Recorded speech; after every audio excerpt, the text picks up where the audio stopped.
Ladies and gentlemen, Binnall of America!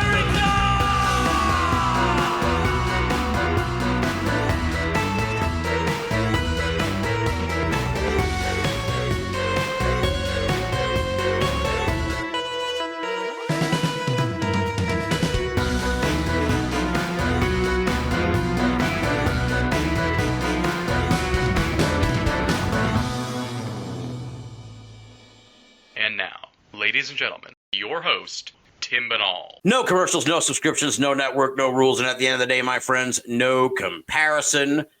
We have what I think is going to be a really fun edition for you here tonight on BOA The Revival. Bringing on a dear, dear friend of mine, and you know he's a really good friend of mine because he's never on the fucking show, because as I was joking with Kutch earlier and Aaron when I reached out to him, it's like, as I said on the show when Kutch was on, the closer people are friends with me, the less I feel inclined to ask them to come on the show. Because I'm always like, I don't want to make my friend Kutch or make my friend Aaron Gulyas give up their Tuesday evening to come and dance here on Binnall of America. But I was looking over the guest list and what we've been cooking over the last few weeks, and I was like, and all fantastic guests, don't get me wrong.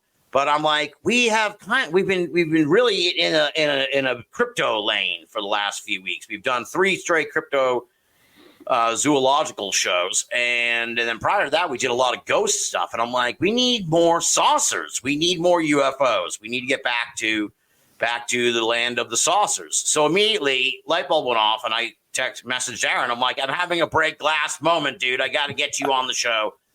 We got to talk about, flying saucers, the world of UFOs, and all that good stuff. And if you don't know who I'm talking about by now, I'm sure you have. He's been on the program multiple times. Actually, he was on BOA, looked it up, March 11th, 2014. So a decade ago was his first appearance on BOA. And then, wow. Yeah, I know, dude. It's crazy. And he was last on the show in March of 2022. So it's been a couple of years. Yeah. He is the creator and host of the enormously popular podcast Saucer Life, and you can find that at saucerlife.com. And he's the author of multiple books. Conspiracy and Triumph, Theories of a Victorious Future for the Faithful was his most recent one, but he's also got Conspiracy Theories, The Roots, Themes, and Propagations of Paranoid Political and Cultural Narratives, The Paranormal and the Paranoid, Extraterrestrials in the American Zeitgeist, and The Chaos Conundrum. So he's, and also a bunch of, academic books, because I was on Amazon. I'm like, what the hell is this? It's like Aaron wrote like a $500 book that has a really bland cover. And I'm like, oh, that's a textbook. That's a textbook. Oh, okay. Man, those things are brutal. To do. I stopped doing those because they were stressing me out. Just like collections of like edited historical sources around a theme. And, it's like, you break down the dollars per hour, that you do these things for, and it's just like, man, it's like nobody buys books anymore. So what? Where have I heard that before? So what's the point of living, right? I'm glad you had. Thanks for having me on the show, and thank you for having a list of the book titles, because I can never remember them. Because most of them I didn't come up with myself. The publisher was like, "How's this for a title?" And I'm like, "Yeah, I suck at titles. That's if you, the people who are going to make the most money off this, think that's a good title, then I'm fine with it, and I don't care what font you're using on the cover. I'm sick of this project.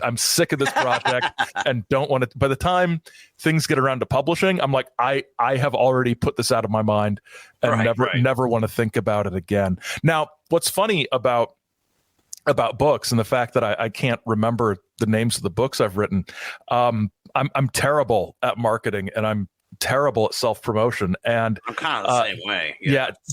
Today on Twitter, somebody, Jeff Knox. I was going to say Henry Knox, but that was Washington's Secretary of War. Jeff Knox. The obvious Knox, right? Jeff Knox posted a picture of my first book, Extraterrestrials in the American Zeitgeist, and somebody replied, "I've never heard of this, and I've been listening to the Saucer Life for a long time." I'm like, "Oh, I have failed. I have failed as an author." my one book about the one book that's solely about flying saucers, and people who've listened to my Flying Saucer podcast are not aware of it. This is awful. But yeah, it's great to be here on the revival, and hopefully we'll be handling some snakes and singing some gospel, and like any old time revival. Yeah, there you go. Exactly. Now I remember we had you on right shortly after you launched the Saucer Life. So now it's been like 5 or 6 years. It'll be 7. Yeah, 7 years in August. Oh, wow. Yeah. So what's sort of, I guess, can you reflect a little bit sort of on the evolution of the show? Like, since you started it, has it changed? Yeah. Has it gone along? Has your interests kind of like gone down different rabbit holes? Yeah. When I started, it was it was sort of like more in depth than a lot of the stuff that I'd seen out there when I started off, and then gradually more and more and more in depth. And I think we hit our high point or low point, depending on how you feel about it, depending on how you count it, 3 or 4 episode sort of sequence on the Philadelphia experiment Montauk stuff. Yeah. And honestly, after that, I was a broken man, and over the last year or so, it's been slowed down a little bit, just because of everything else going on in life. Yeah, and you know, I don't want to say you run out of topics, because you don't run out of topics, but you know, when you start off with sort of a hit list of stuff you really want to cover, and you've covered all that, and you're sort of like scrambling around for new things and new obscure or old obscure contactees or things that. It suddenly it starts to feel like real work again. And as an elderly man, I'm slowing down mentally and physically. I'm not, but so it went like super more in depth for a while, and then sort of pulled back in the last year or so to more, I think, manageable, punchier topics a little bit. Yeah. Kind of like focused. Like, okay, we're going to do this one, you know. Yeah, exactly. And there's some little niches I've developed. I really like the sort of zine scene episodes I do, where I take like an issue or two of an old magazine and sort of go through that. California UFO, which is now what is okay. So I'm a fellow old head here in the world of So first of all, is UFO magazine, does it still fucking exist? The Bill Burns version? I think the Bill Burns version no longer exists, but whoever owns the trademark and all the intellectual property has set up a website where they are they're selling PDFs of old issues going all the way back to number 1, number 2, when it was California UFO magazine in like 86 and 87. So I do not believe new issues are being produced. If they are, then they should probably, mention it on their damn website, so people know about it. But I don't think any new ones are, which is it's kind of stunning in a way, because it's like if ever there was a time for fucking someone who owns UFO magazine to be publishing, like, now you gotta get on the schneid. It's actually I think the wave is coming down, so it's like you blew it. UFO magazine. Seriously, I mean, if you were able to keep a UFO magazine going through that early 2000s era where nothing was going on, I think it's more a reflection of just the fact that very few people actually buy magazines anymore, rather than the UFO thing. For sure. Because it's not like what have we got? We've got these sort of special edition, what do they call them, bookazine sort of thing. Yeah, sort I of see like those at CVS all the time. Yeah, they're always like on the newsstand, and it's like Amelia Earhart. It's like, what the fuck are they? It's always some weird, like, I don't know if it's just me because it's what I'm into. I notice it, but it's always like some weird. It's like James Dean in his cursed car. It's like, oh, there's some like theme magazine. Yeah, I'm really hoping the cursed car thing comes back. I really hope that's like the next big, sort of on that paranormal thing is James Dean. That's I know a guy who is really into James Dean, and would probably love to talk about that. But I think I think that just the publishing and sales have changed. Like, I think the only magazines I actually read anymore are magazines I buy digitally, and I think I only subscribe. I subscribe to Doctor Who magazine digitally, and that's like the only. No, Cook's Country. Cook's Country is really good for the recipes. It's good stuff. Yeah. But just about every magazine I read, it's part of my like Apple News Plus subscription, and it's just there on my iPad. I don't buy a magazine at the store. And it's like, where do you even get a magazine nowadays? Like, aside from a bookstore, I was thinking about it because we were talking. It's like, they have it at the grocery store. I know I walk by that aisle, and it's like the sad aisle. It's like where the old people stuff is. It really is. Yeah.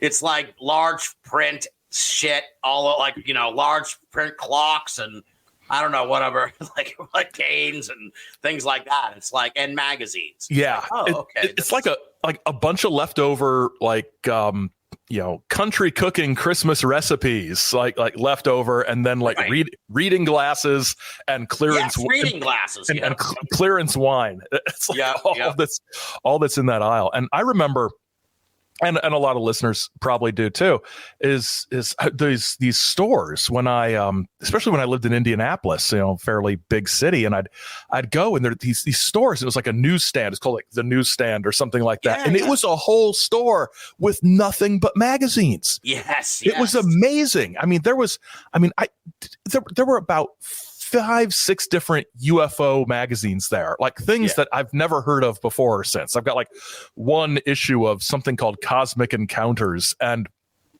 I've never heard of it like before or since, but I've got this one issue, and Covert Action magazine with a big black triangle on the front and everything.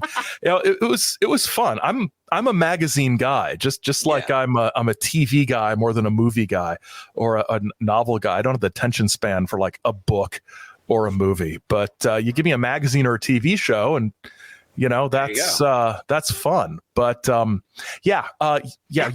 magazine was such a strange thing, because when it started off, it was this great mix of every sort of subgenre of UFO stuff that you could imagine, from like the contactee stuff to other sort of new age channeling to abductees and everything. And then gradually, I think really once Don Ecker shows up and starts, stamping his fist and talking about evidence, which is ridiculous in a UFO context. Right. But, he's the director of investigation. It's like, okay, Don, you settle down. Yeah. But it sort of gets more nuts and bolts at that point, and becomes a lot less fun. But my first published UFO writing was for UFO magazine. Really? Back in, this would have been 2002. No, 2004 or so. Wow. I reviewed George Hansen's Trickster and the Paranormal for UFO magazine, and Vicky Cooper Ecker, sent me, his book, in a big padded envelope, and I'm like, oh, this is so cool. I found my copy of the book a while back, and my notes from while I was reading it are still sort of tucked away in there. I might scan those or something and throw those up on the Patreon or something like that. But that's cool. So UFO magazine is fun. I like the sort of magazine episodes. Those are nifty, and sort of a peek behind the curtain here. They're really easy to do. Because of just going through the magazine and talking about it until you find something that leads you down this rabbit hole, and then you end up, I gotta do a whole show on this. Exactly, you end up doing as much work as there's no such thing as an easy episode. And every time I think an episode's going to I look at my notes, I'm like, okay, I've got like this will be like 20 minutes, and then it's like an hour. an hour of which is not long for some podcasts, but for one person talking, I think it's more than long enough. I mean, not everybody is Dan Carlin on that Hardcore History podcast where you look at some of the episodes, it's like 6 hours. Oh, geez. So it's like, God damn, that's a audio book. That's not a right.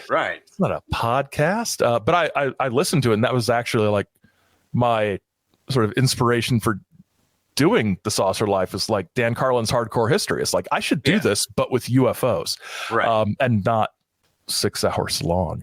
But yeah, the show the has episodes did start out wicked short. I remember they were super short. They were 15 minutes or something. Yep, and I'm 15, 20 what a minutes. novel idea. And then it just happens. That's all Binnall of America was when it started. The show was like, I would only put out if I did a 2-hour show, that was a 2-parter. It was like, okay, now we're gonna put out one and then the next one, and then somewhere along the way it became like, we'll just put the whole thing out as 2 hours, and then it was stretching. Yeah, like, holy shit. I think podcasts just generally got longer and longer and longer, and sometimes that was natural because of the content. But I think sometimes, especially with ad-supported shows, the more popular it was, the longer it had to be to accommodate more ad spots. Yeah. So they could keep the revenue up, but people like you and I don't concern ourselves with advertising and associated filth. No. So we're pure of heart and everything like that. So, but yeah, the show has sort of changed and evolved over the years, and it's I don't have any plans to stop. Sometimes I sort of daydream of stopping, and then but then what would I do? And then right, nothing. I'm like, oh yeah, that sounds good. But honestly, 7 consecutive years is fantastic. It's probably the longest running hobby I've had in my entire life. I usually get bored with stuff and move on pretty quick, but this has been fun. And I don't know. I think it's one of the things that's made it, I don't know. I don't want to say less fun, but different is and I'm sure you've noticed as well, the changes in Twitter or the website formerly known as Twitter. Yes. It's made it much less enjoyable to be on. So I used to have a lot more. I used to be a lot more active on Twitter with the show than I am now, and honestly, I'm fine with that. It's not a fun place to be. It isn't. Really, it really isn't. Even the people I agree with, I don't want to talk to. But it's like I like you and agree with you. I'm not going to engage in a public conversation with you, which is weird that we've come to a point where it's like, ooh, you're like stepping out and saying I'm not going to engage in a public conversation with you. It's like, at no other time in human history would we have said, oh yes, this person, I'm just going to talk in front of 3,000 people with this person. It's unnatural and wrong. I know what you mean. Yeah. It's like, if you want to talk to me, look me up at a UFO convention. I won't be there, but you can try to find me.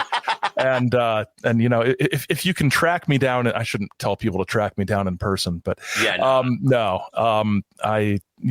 that's it's a lot of strange people in Michigan. There really are. There's some great people too, but absolutely. But there's some messed up folks. I mean, this is the land of Kid Rock, brother. Exactly. It's horrible out here. But we do have the Insane Clown Posse. So there you go. Now you mentioned it, kind of. You alluded to it. I kind of mentioned it too. Just the Dark Ages, that early. I was thinking about this before talking to you tonight, and it's like, is there like a delineation, is there a line in your mind? I can't think of one off the top of my head. Maybe like somewhere things just went like off course. Not necessarily like the 2017 New York Times. I just mean like things were bubbling, getting excited, and something, and then around 9/11, maybe that was it. I think UFOs just turfed. I think 9/11 was suddenly there were real things to be concerned about, because honestly, the late 90s, pretty calm time.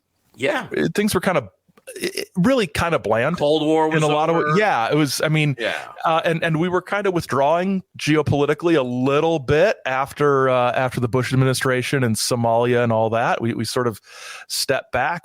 And everything was sort of focused on like the .com boom and the internet and the new millennium, Y2K, and the future is here. And I think the paranormal stuff the UFO stuff was kind of like that too. There was, some rising trends like abductions and Hell Bop, that was big, but then that sort of, I don't know if fizzles out is the right phrase, but it definitely went haywire.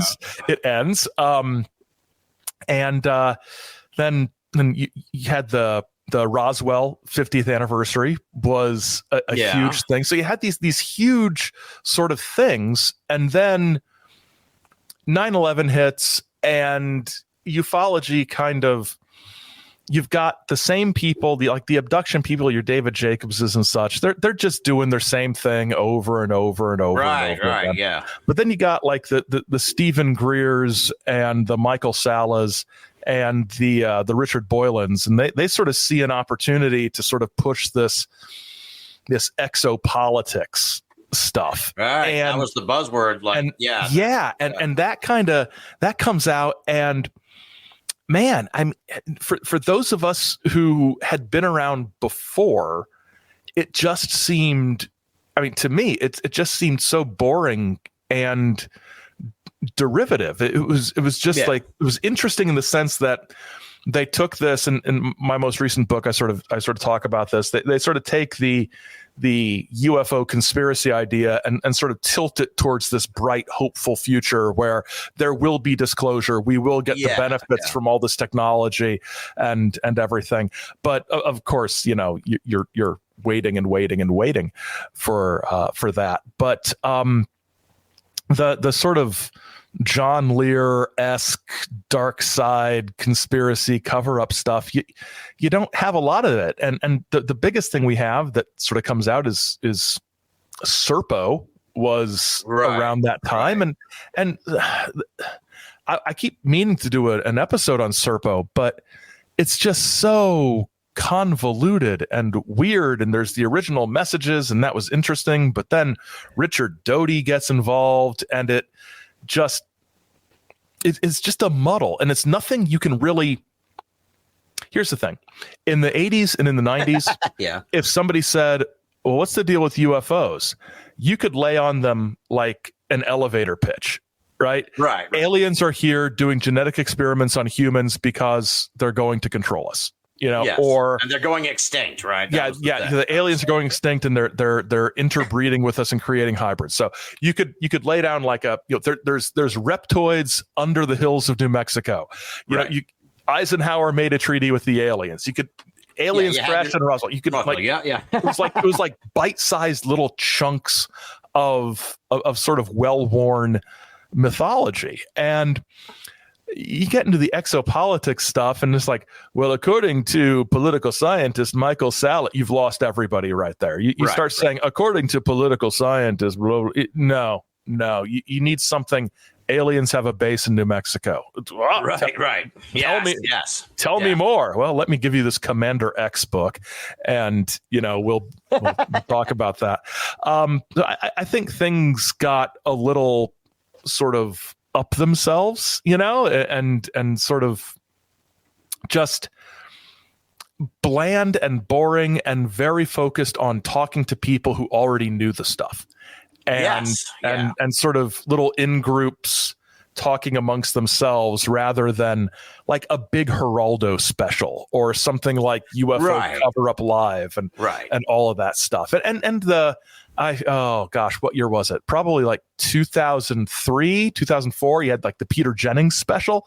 Yes, I remember that. Yeah, that was like right when I was first coming into the scene. Yeah. Because I was living in Illinois, and that's like right around when you started up the website and everything. Yeah. Yes, actually, fun fact: I did some kind of like break. This is not anything to be proud of. I did some kind of point by point breakdown posted it up in all of America, and then it was aggregated over at, wait for it, rents.com. Oh, Yeah. And I was like, fuck yeah, man, I made it. you are officially problematic now. Yeah, I'm on a list somewhere. Yeah. But man, rents.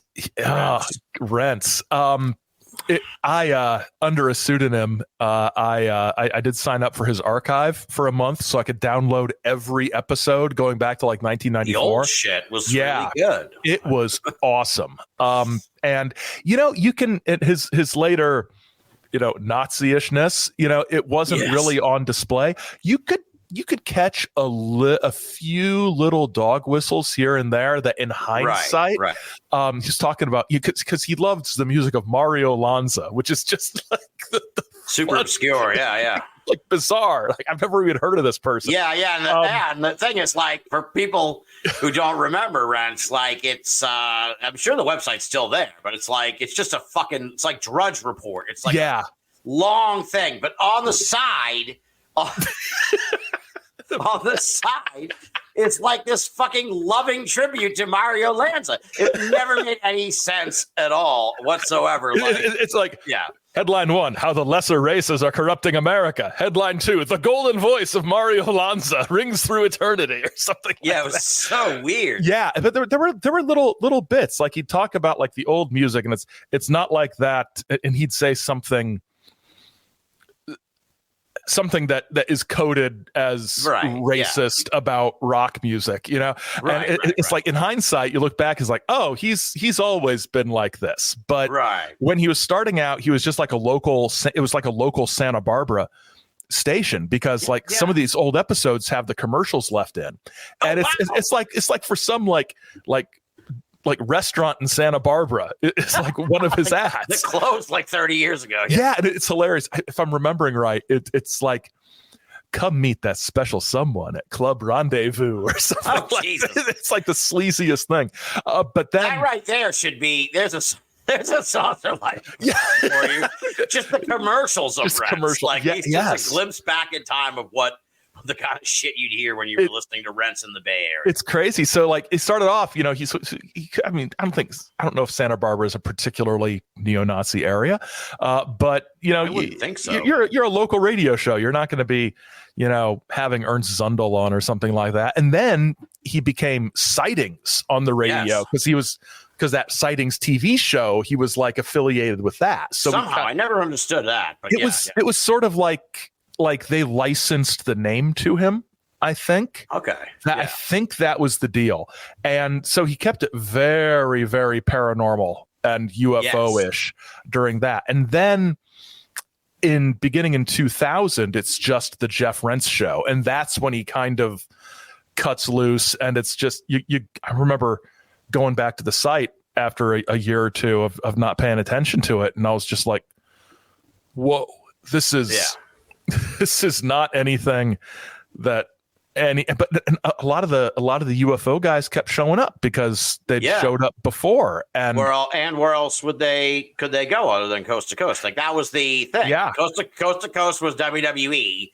I always used to say, this is dating myself, and Jeff Rents was WCW. Yep. But now I guess you could say I wouldn't or AEW that way. So we'll stick with Eric Bischoff's WCW. So it's and it really was kind of a rivalry because if you were on Rents, I mean, you could after a certain point you could be on one or the other, not both. Seen that way, because after a certain point, like Richard Hoagland is after about 96, Hoagland is no longer on Rents. Right. Like he's coast to coast scientific advisor, right? With no scientific credentials whatsoever. Just like science reporter Linda Moulton Howe. But hey, that lady can wear a beret, but there you go. She's still kicking up rocks out there. It's crazy. How old is she? I'm not sure. I think she's in her 80s. But she must be because she's been around for. I mean, her big thing with the mutilations, that was like early 80s. Oh yeah, so, she was like. Oh yeah, she is 82. 82. She is 82. She's from God bless her. She's from Boise, Idaho. I didn't know that. Oh, wow. She's been on YouTube since 2007. All right. Good for you. That's like 15 years before I ever got on there. So God bless her. What's crazy is you look at pictures of her and she hasn't changed much. I mean, she does not look. No, she doesn't look 80. 82. No. I mean, my dad's 83, and he looks 83, but I mean, healthy 83. But yeah. So it's I think things. Is Rent still around? Yeah, he is. As of today, graphic at the top: Trump and Biden, 2 heads, 1 snake. Jesus. And let's see who's on the show. Oh, you can. It's an ad for the new David Icke book. Tonight's guests. Who are tonight's guests? Oh, Frank Joseph, who is a alternative. Oh God! A Nazi. Yes, a literal like blue genuine Nazi. Yeah, Blues Brothers, literal Illinois Nazi. Mitchell character on him. Mitchell Henderson, strategic intelligence on China, and Jesus, David Oates, the reverse speech guy. Wow! What year Yikes! is it? What year is that? This is a throwback.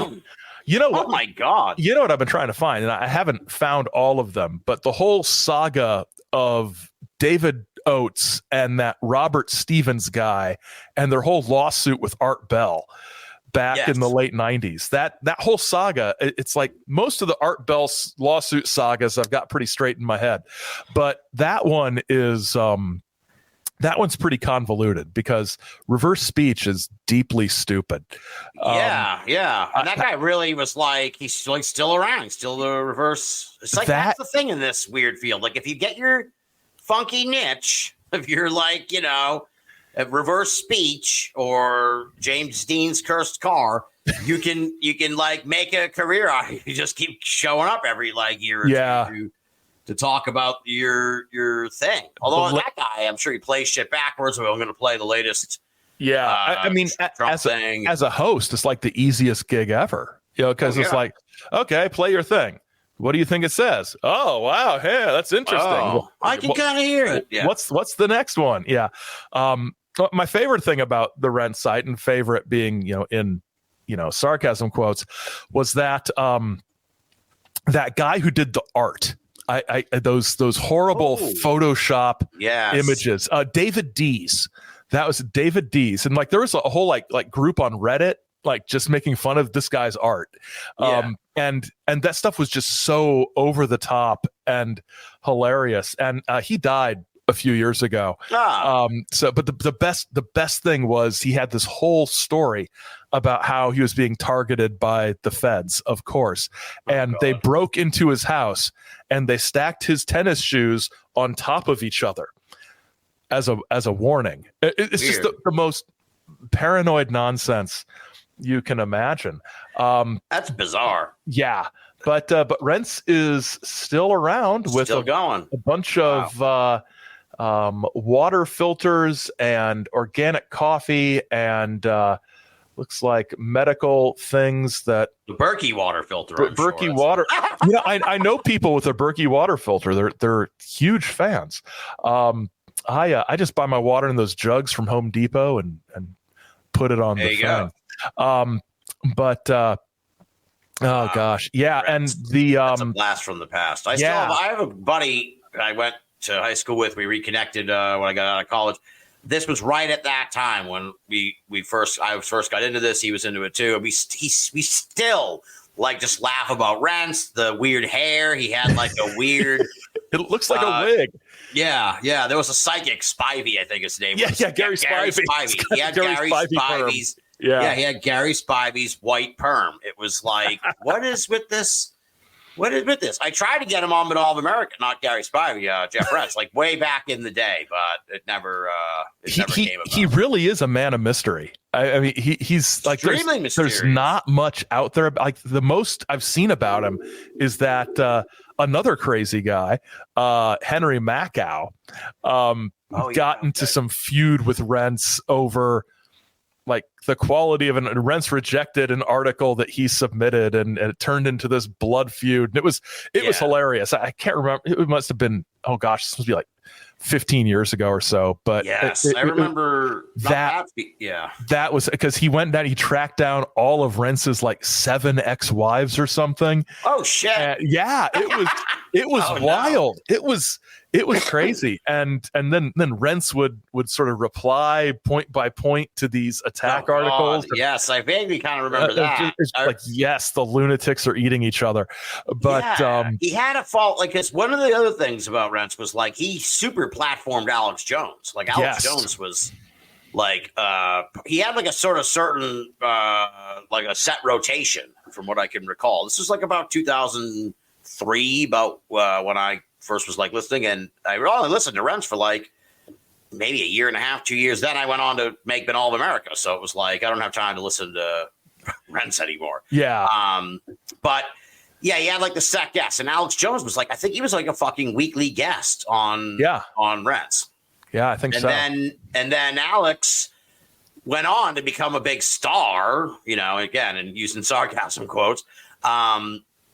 And fucking, they had a falling out. Like Alex jumped onto some other network, and Rents was on there, and somehow there was a split. And I'm sure Rents wishes he hadn't split with Alex Jones, because then Alex Jones like took off and became, you know, what he is today. Which you could, you know, fill in the blank on that. Oh gosh, yeah, it's Rents is crazy, and it's I think. Actually, I think the first time I found the Binnall of America site was because of Jeff Rents, because it was deep into my my series of encounters with Sherry Shriner, and you wrote up a summary of her one appearance on Rents. And it was hilarious. I mean, I couldn't stop laughing at you, just like being in disbelief at how crazy Sherry Shriner was. And I was like, oh, this guy's website is pretty. Oh, there's a forum. I'm going to join the forum. Yes. You know, and so I joined the illustrious BOA forum. Boy, those were the days. Those were the days. That was a fertile ground for the finest minds of our generation, I think. Yeah, Vaney was in there. I remember. Now we're just having like a chat at the bar. I remember Vaney fucking. I should like dig it up somewhere. Vaney got into like a knockdown fucking drag out with Gene Steinberg. He jumped into the forum to fucking fight with Vaney. And it went like, back and forth like all day. It was insane. So, oh gosh, I mean, talk about two guys who will not leave well enough alone. I mean, yeah, I can easily. Is Steinberg still around? Is Paracast? I believe. Check who's on Paracast this week. Yeah, we're previewing. we're doing the competition a favor here. People are like, I'm going to go back and listen to that. It is. I thought I'd seen some in my some of their emails in like my junk folder, but let's see. Gosh, their website is shit, isn't it? June 16th. Brian Walker, creator and webmaster of Brian's Drive-In Theater, where he's keeping memories of drive-in films and their stars alive since 1998. Interesting. What's funny is like keeping drive-in theaters and their stars alive. You know, the drive-ins just showed the same movies as every other damn place. Right. Yeah, that's true. There's no like drive-in stars. What does that mean? I mean, I saw Indiana Jones and the Last Crusade in a double feature at a drive-in with Star Trek V. My dad and my sister and I were like, it's summer, let's go to the drive-in, right? Does that mean Harrison Ford and William Shatner are drive-in stars? I guess. Yeah. Wow. Yeah. Wow. That sounds interesting. In the sense, it's. I disagree. Look, it's very niche. Yes. It's like, I don't know how long you could really go with that after like 10 minutes. It'd be like, so drive-ins, huh? Yeah, drive-in theaters. He's assembled a film collection over the last 50 years, and he lives in Oh, Jesus. Morgantown, West Virginia. Oh, wow. Ooh, wow. That's college is? Yeah. It's West Virginia University is there. That's I'm going back to West Virginia It's in my notes, dude. paranormal road trip in a few weeks with my associate producer, Simpson J. Hanover III. We're going to go to Point Pleasant, of course. Okay. And he found out he did some genealogy, and he has relatives who lived in Point Pleasant like 100 years ago. So we're going to go look at Mothman stuff again, of course. But we're also going to be trying to find, I think, the Oddfellows Cemetery, where like his great ×3 grandfather is buried or something like that. So nice. Are you gonna go? Have you been? I meant to ask you. I'm sure this has come up in conversation, just you two of us. Flatwoods. Yes. Okay. Yes, I've been to Flatwood. Simpson and I have been to Flatwoods before, but that was before they had the museum. So they didn't have the museum at that point. So looking forward to seeing that. I'm really nice. You're gonna go. Yeah, we're gonna go, and I'm really looking forward to trying to find Gray Barker's grave. Nice. But I found some directions, but it's in like a small private family cemetery. Mm-hmm. So from what I read, the people who wrote the article said,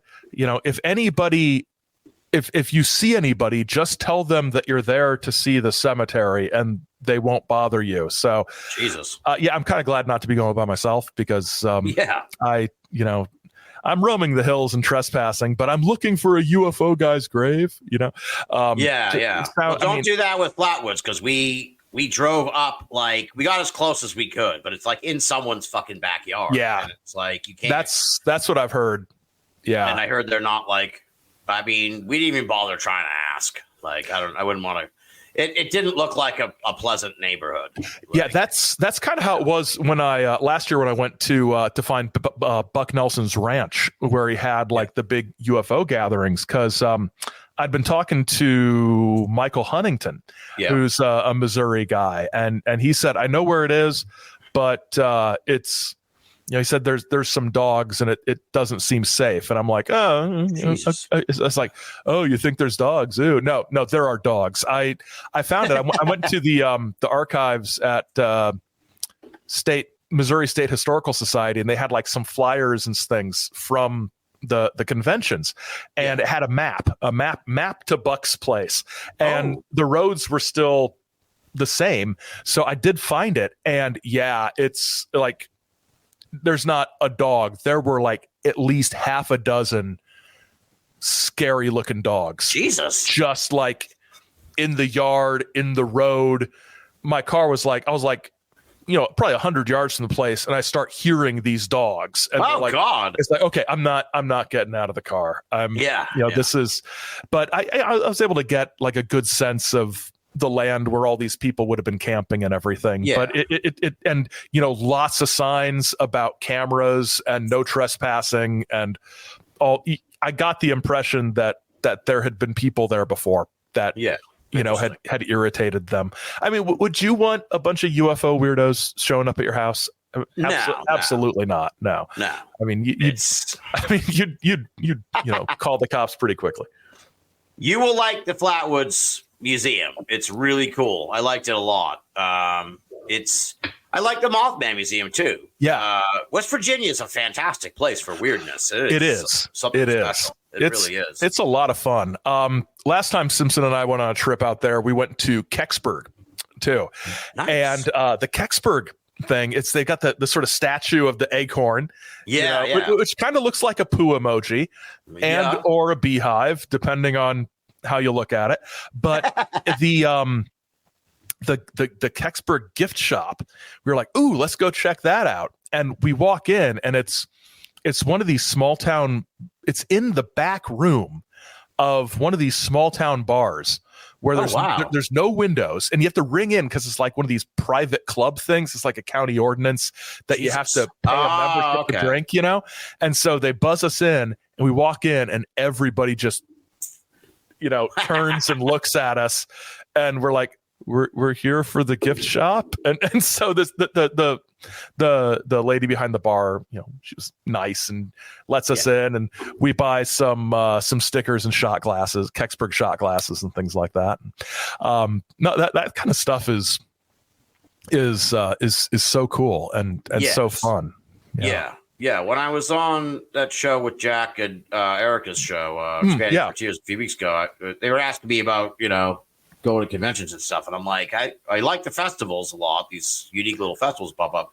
But there's nothing, you can't beat going to the places and just seeing it for yourself. Like, go to Point Pleasant and check it out. It's really the TNT areas. Yeah. It is creepy. Going in those bunkers is wild. Just the echoes and how dark they are, and then you see some of the graffiti, and you're like, well, that looks sinister, Right. And I was talking to somebody at the museum, one of the gift shop people, and they said the only really dangerous thing in the TNT area are the junkies who like hang out there and might not want you around. I'm like, yeah, that sounds about right. Yeah. Speaking of festivals, end of next month, I'm going up to Elmwood, Wisconsin. I got asked to speak up there. They got it's a small town, like under 1,000 people, and they have a UFO festival every year. And I'm going, and I need to actually confirm that they still want me. I should probably do that. But I'm going to talk about Ray Palmer, because I wanted sort of a Wisconsin thing. And if you talk about Ray Palmer, you can talk about anything, because, he was in with all kinds of stuff, the Shaver stuff and True Magazine. But this festival, my wife is excited about going, because she's like on their Facebook group, and she's like, oh my gosh, they had this fundraiser for the library, and look at their Easter egg hunt, and there's a parade, and with people in alien costumes, and a couple of one of my patrons messaged me about it, because he's the one who's, I guess, suggested me to the organizer. Oh, nice. And he and his wife had actually snuck into the parade when they were there watching it. And I this is sort of breaking news. The Saturday afternoon, after I speak in the morning, that afternoon, there is I think they're calling it UFO Slam. It's a local pro wrestling show. What? At the festival. Yeah. The festival? Yeah, at the festival. There's on the poster, there's a guy with a tinfoil hat on. It's the best thing ever. I'm looking to see if I can get out there. Fuck this. Yeah. That's awesome. Forget Exeter, New Hampshire or whatever. Damn. Yeah. No, Exeter, they would never. They would never. Very odd little place. They weren't down with the UFO festival until they realized people buy a ton of shit. Yeah. Now they're like, now it's a 2-day affair. Yep. Those local festivals are just the most fun with just like regular people who find it interesting and see it as part of the local history, rather than as it's the tapestry of UFO evidence. It's like, no, it's something weird that happened in your town, and it's an excuse to have fun. Piedmont, Missouri kind of gives me that vibe too. I was there last year, and there was a huge UFO sighting there in the 70s, and now it's like they're building a monument, and they have a park. They just opened it like a month ago, and they were declared the UFO capital of Missouri, and they've got cool paintings and logos on the walls and the alleys and stuff. They've just sort of embraced it, and I think that's fun. It's the sort of thing that a small town can do that, honestly, I mean, I don't know for sure, but probably doesn't involve a huge capital outlay, but can bring people in. I know I spent money. I spent money in the town when I was there. Sure. So I think I bought beer, but I think I was saying this on a recent show. I think that's one of the best sort of developments that has happened in my time in this field, which is the emergence of these festivals. Because look, a convention can be fun. Don't get me wrong. I'm going to be at Strange Realities in Nashville. We've turned that into kind of a festival on wheels, if absolutely. You will.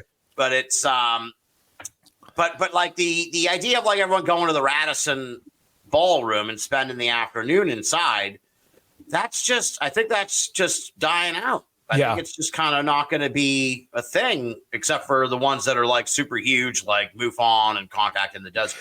Yeah, oh gosh, I think the last one I went to like that was the Ohio MUFON conference 2 years ago, and it was okay. I mean, I liked it because it was like a state level thing, so you had lots of local stories and like interesting old people and things like that.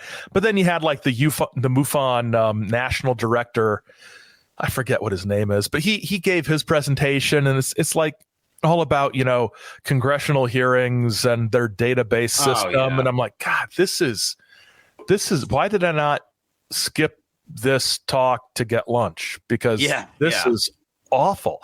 But also at the Ohio MUFON thing was the closest thing I have to a nemesis, a guy named Cosmic Ray. And I vaguely remember this. Cosmic Ray Keller.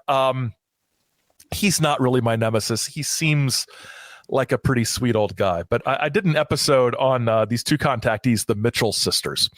And he had written a thing about the Mitchell sisters, which was largely a fictionalized account that made them sound kind of dumb. Yeah. And I took issue with that on the show, and I think I called him a piece of trash, and or a piece. And you encountered Cosmic Ray at this piece of human filth or something like that, and I basically cut a promo on Cosmic Ray, and Cosmic Ray emails me about 3 days later. He's very hurt by my comments, and so I write up a little apology and send that, and he was very, very gracious. And I said, while I have this, I do not withdraw any of my concerns about your writing. I perhaps was a bit too personal in calling you trash, but he was at the Ohio MUFON thing, and I have to admit that I was a bit of a coward and did not, go. Oh, you didn't even talk to him, huh? I didn't. It's probably for the best. You don't know what kind of And this sort of bringing it around full circle. Where did I first hear about Cosmic Ray? On Jeff Rense's website. So but it's interesting. One of my recent episodes was about an abductee. That not an abductee, sort of a contactee case. Yeah. And it was Wolverton Trail out in California, and a guy named Oscar Knight. And I really didn't know about this. I think I'd heard the name, but a listener emailed, and she had met the guy back when she was younger out in California. And she sent me a scan of his booklet, which I couldn't find anywhere. So that was really cool. And I sort of did stuff about him, and I was looking online, and Cosmic Ray had written, something about this event. And I was like, oh, wow, great. So somebody else has written about it. And I'm reading it, and you could tell he did sort of the opposite. Instead of making it all up, he took the actual booklet that the contactee wrote and reframed it using the words from the booklet word for word, as if he was interviewing the guy. What? Yeah, it was bizarre. it was like, so what did Oscar think about all this? And then it would have like a paragraph from this book, and it's like, this, I thought this was very interesting, so I asked him blah blah blah, and it was another sort of direct Cosmic lift Ray from the book.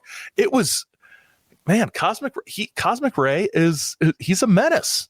He's a menace, man. That is really, that took me by surprise. And the thing is, with that, and with the Mitchell sisters thing, what sort of, I'm sure, protects him from wider scrutiny is that, who's heard of the Mitchell sisters? Who's heard of Oscar Knight? I mean, I can tell you pretty much people who listen to The Saucer Life and John Tenney. Those are the only two, because Tenney knows everybody and has heard of everybody, and probably has documents and correspondence from people's files that nobody else has heard of, because the man the man has a lot of knowledge and information. But he sort of protected himself by Cosmic Ray did by not really Cosmic Ray. That's just crazy. It is. Why? What? You really want to. Yeah, you really want to ask him. Like, what's the thinking here with the way you did this book, dude? And I found that right up on the website of a guy named what's his name? Lon Strickler, and who I think he's one of the Chicago fake Mothman guys, right? Yes, he's one of the faux men. Faux men. The faux men. Yeah. It's Mothman. No, it's not Mothman. It's Lake Michigan Mothman trademark symbol. Because it's. I mean, God bless people for trying to promote their stuff, but so find your own name. Yeah, find your own name. Yeah, call him the Chicago humanoid. Call him.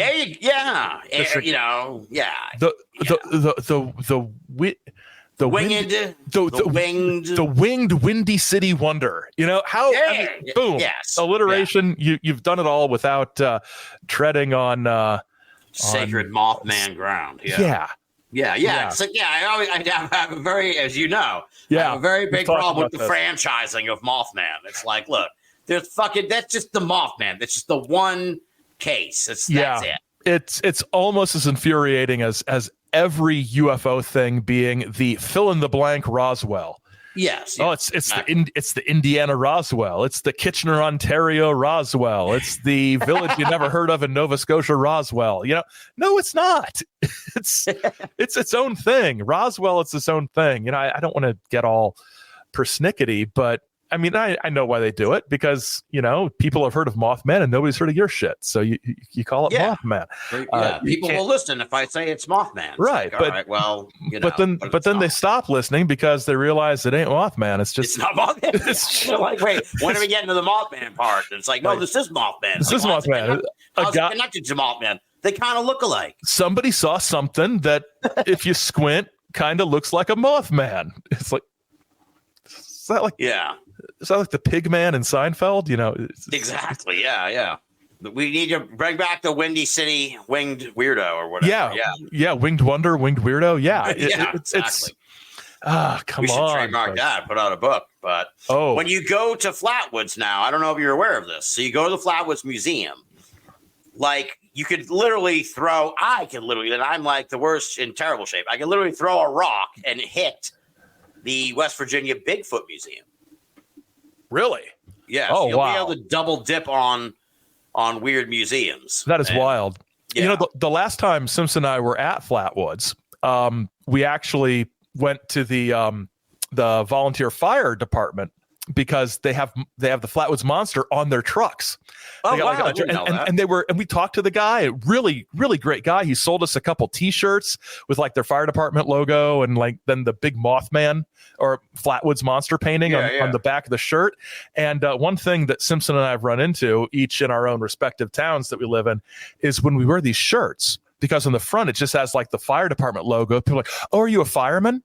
And like, we've been offered like discounts because we're firefighters. And it's like, oh god. No, and I mean, I was like, no, it's a souvenir from, you know, and finally I've just said something. No, I just bought it to support the department, you know, Because at one point I think I actually started talking about the Flatwoods Monster, which you don't want to do. You tell them the whole story. Yeah. You can't really talk about this stuff to civilians without sounding like a lunatic sometimes. It's a strange. I've been grappling with this. I should have mentioned. I suppose I haven't mentioned this in the chat. I've been thinking about starting a local paranormal group. Then I'm like, that might be a good idea, or that might be like one of my worst ideas ever. But I don't know. I'm thinking about it. I'm really thinking about it. It could be. I could go either way. You could meet some really interesting people. Yeah. I think it would be fun. I think I encourage this. I'm summer project. It's got the Saucer Life seal of approval. Yeah. To We'll even buy an ad in your newsletter. Do people still have newsletters? I don't think they do, but I'm going through the old Saucer Lives, and there was one guy. You don't have to tell his whole story, but I want to marvel at just sort of the weirdness of this, because it's classic, and it kind of ties into, I think it's a joke that Go Rightly started, and I've stolen it now since, and I encourage others to steal it also. But Dr. Peter Beater, great fucking name. Peter Allen Beater. Allen Beater. Yeah. Oh, so he beats the Allens. Like, yeah. Is he a doctor for real or not? He is. I think he was an economist. I'm not sure. So what stood out to me about Dr. Peter Beater, and I'm like, oh, I fucking love this, was you write, he's a conspiracy theorist who spread his message through recorded messages distributed on cassette tape to subscribers, released monthly from 1975 to 1982. So he was like a fucking podcaster, essentially. He was. It was amazing. And I don't know how many of these things there were that people did. Did other people do this? I don't know, because you only really know about it if somebody writes about it. And the Dr. Beater website at Peter David Beater, not Peter Allen Beater, peterdavidbeater.com. It's got all of the tapes in MP3 form, divided into side 1 and side 2, and a text file with a transcript of the tape. What? I love this. Who's behind this? Is Dr. Beater around still? No, he's dead as hell. But he was the general counsel for the Export-Import Bank of Washington. He ran for governor of West Virginia, ran a mineral exploration company in Zaire. He was he was crazy. He wrote, his one book was Conspiracy Against the Dollar. All of, I think, oh wow, you could have like transcripts of everything in French. That's great. Oh my God. That is why. Yeah, everything looks like it's still there. So see, this is the kind of thing I'm like, this is going to sound dark, but this is the kind of thing sometimes I'm like, what's going to happen to all my shit when I die? Like all my audio recordings and everything, like all my podcasts and shit. It's like that, eventually I won't be paying for whoever the host or is. They're going to like vanish. So Dr. Peter Beater, whoever's managing his legacy is doing an awesome job. I've already decided that whenever I stop, I'm just going to load everything up into the Internet Archive. So it's all there. And the archives for the unexplained, that one guy, what's his name? Isaac Coy. The guy who claims to, it's a pseudonym. He claims to be a lawyer. Maybe he is a lawyer. I don't know. He's using a pseudonym. Who knows? Right. But he's really big on archiving all this stuff, and I was one of the podcasts he asked permission to sort of transcribe and post like transcriptions, like archive transcriptions. Like, sure, I don't, as long as I don't have to do it, fine. Right. But he just announced that he has built an AI chatbot that he has loaded with PDFs of all of Jacques Vallée's stuff.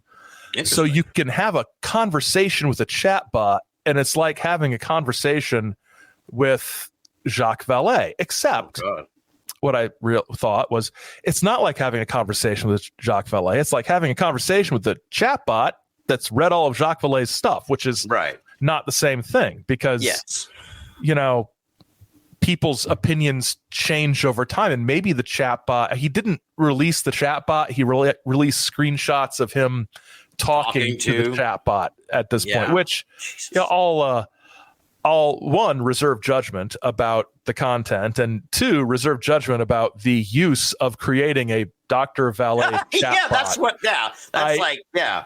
Jesus, to have that kind of time on your hands to create such a ridiculous project. He might be the least busy attorney I've ever heard of. I mean, if he's a lawyer, he's got a lot of time on his hands. But he's got more time on his hands than I do, and I don't do anything. But I teach history, and it's the summer, so I'm teaching. You're off for the summer. I'm teaching online, so it's less. scheduled, but yeah. Although I was at work all day Saturday, we had a Comic-Con on campus. Yeah, I saw some pictures of that. Yeah, I had a little vendor table where I sold books, and I gave a talk about comic book censorship. It was fun. It was neat stuff. I love doing stuff like that. But yeah, I mean, and I don't have time to do a Jacques Vallée chatbot. But yeah, that's intense. This lawyer from Britain does. So good for Isaac Coy. I love the fact that he's digitizing all of this stuff and getting it out there. And it's how I do my podcast. I could not do the Saucer Life without the Archives for the Unexplaineds archive of things. Yes. And a newspapers.com subscription. That's the other. And the Wayback Machine. And the Wayback Machine. Oh my gosh. It's like when they say, well, things are on the internet forever. Well, not really. Things really do disappear unless the Wayback Machine has grabbed them. And right. Google Groups having all of the Usenet stuff from back in the day is pretty good, except Usenet is trash. I mean, Usenet was always trash. Yeah. Like people are like, well, social media is so shallow. It's like, people don't remember Usenet. Like, yeah.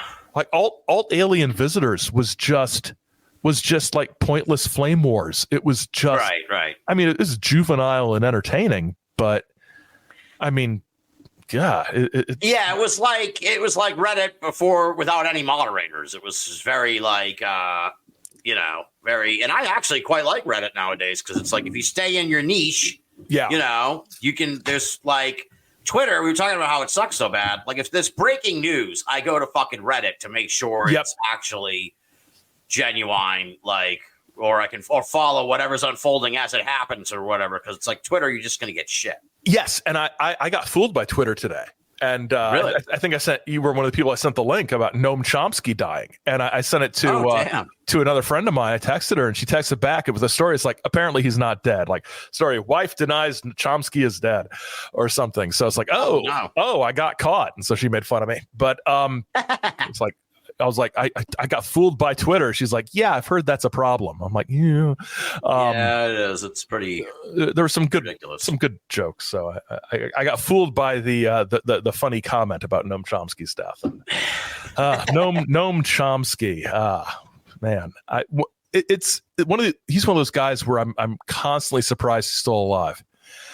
Yeah, kind of like before Kissinger died. It's Kissinger how is Kissinger still alive? I mean, he must be 1,000 because he died. Yeah, he's been around my entire life, and I'm not a kid. So. You know what stuns me is like fucking William Shatner's like 91, dude, and he looks like he's 40. Yes. It's like, this is scary. Every time I see it, he's gonna die one of these days, and it's gonna be like he was 98, and it was like holy shit. It's like. I sort of, as a Star Trek fan, I'm like, oh man, it's so crazy that the only members of the original show cast left are Shatner and George Takei and the guy who played Chekhov. And then I'm like, actually, I'm kind of surprised that any of them are still alive because they were adults on a TV show in 1967. Right. Yeah. It's like nobody's like, man, I can't believe that. I don't know. Raymond Burr is gone. It's like, no, is Raymond Burr dead? Raymond Burr's dead, right? Yes, he's definitely okay. Dead. Yeah. Thank goodness. And not thank goodness he's dead. Thank goodness.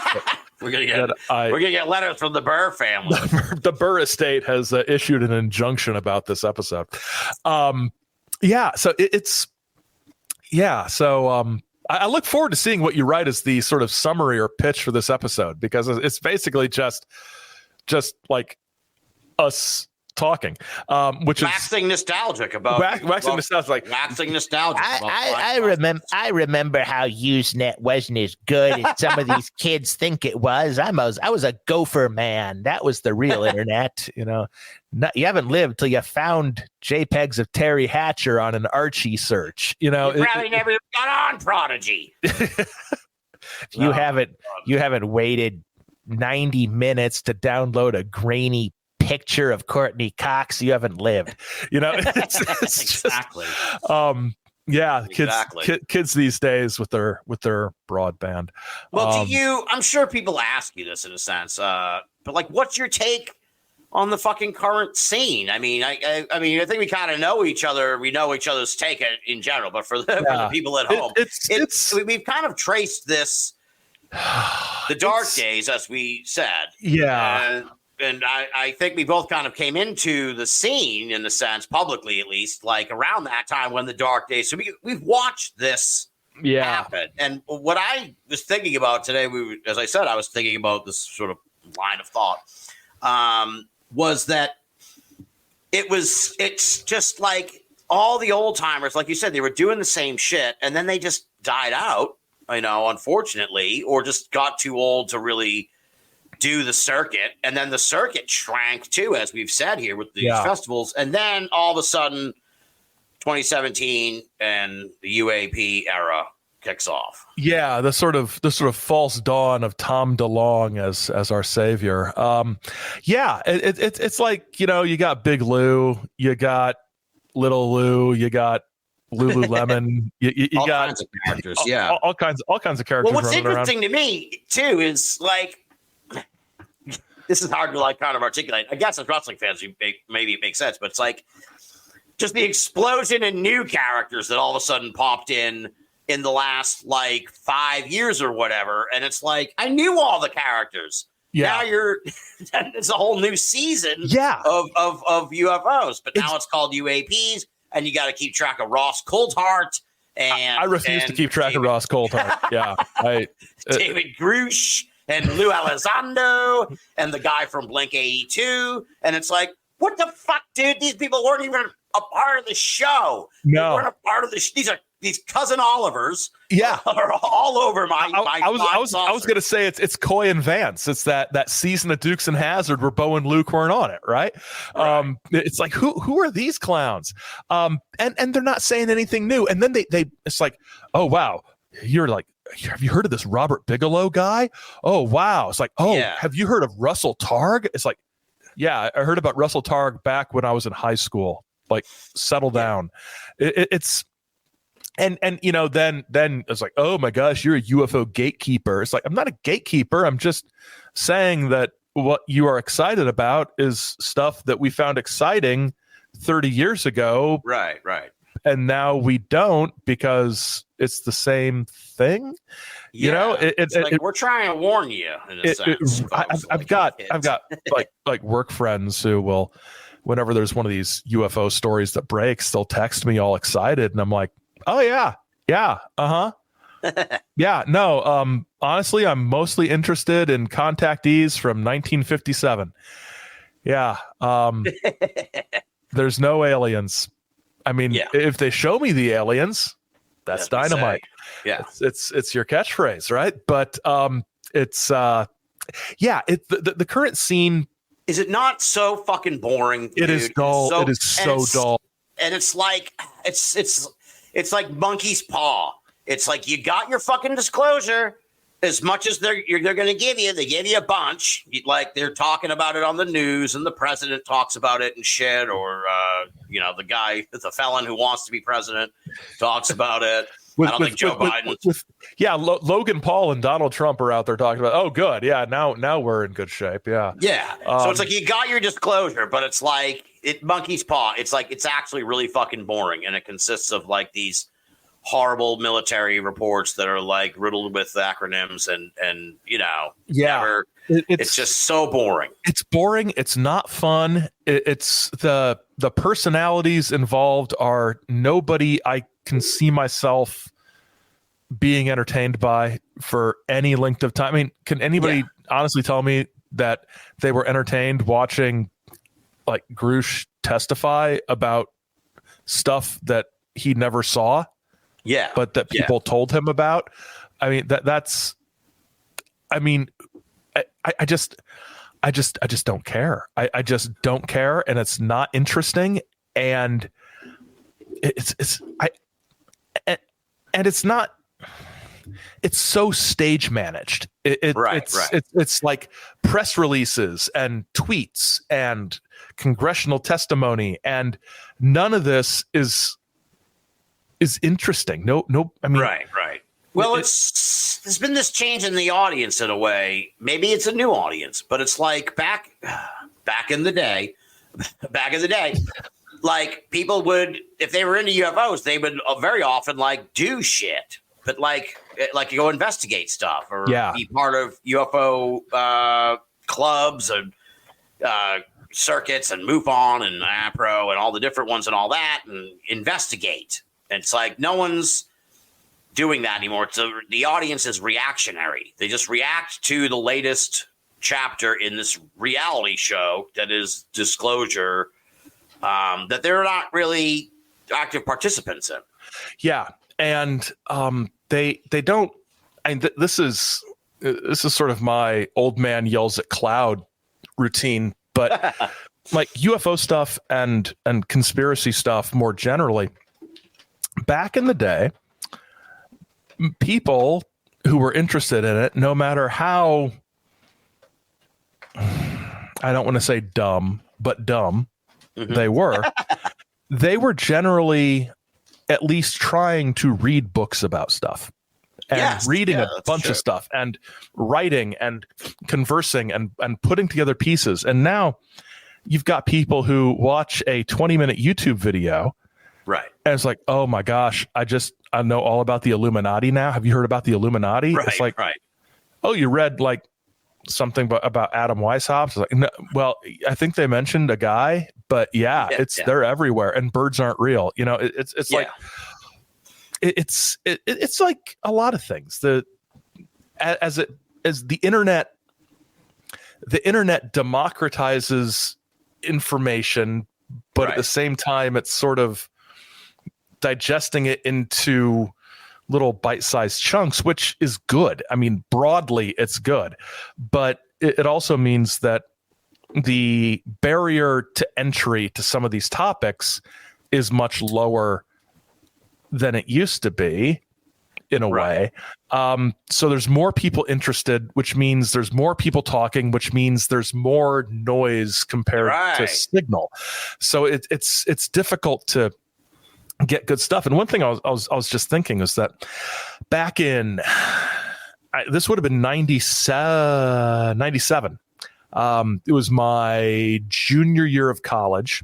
Yeah. And a little college in Southern Indiana, Hanover College, alma mater of Woody Harrelson and Vice President Mike Pence. Oh, wow. And the history department, history club faculty advisor was like, hey, you know what we should do? There's this historian out at Temple in Philadelphia who's written about abductions named Dave Jacobs. Let's get him in. So we brought David Jacobs on campus to do his big talk and everything. Yeah. And I don't know if that's still a thing that happens. I mean, I know Stan, made his bones, doing the college lecture circuit back in the late 60s and into the 70s. I remember I remember Jim Mosley writing about how the fact that Friedman basically bumped him off. Because Mosley was sort of the big college guy. And then Friedman came in and muscled his way in because he was a nuclear physicist. I don't know if that kind of thing. I need to talk to some young people who go to various colleges and say, hey, do ufologists ever come to campus? I doubt it. No. I can't imagine. I can't imagine it's a real thing anymore. Only on maybe rare occasions. Yeah, we truly lived in glorious times. We did. You could get dudes rambling conspiracy screeds sent to you on a cassette tape. Oh man! Which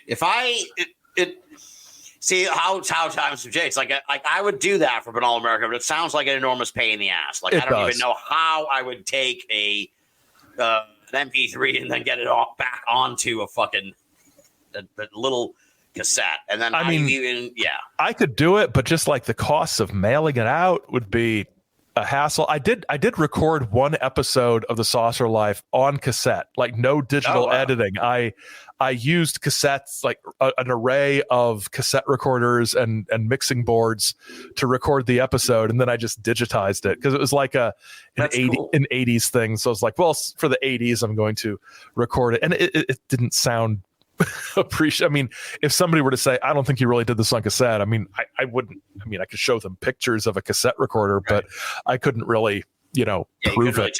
Really It's. I should have added more tape hiss or something, but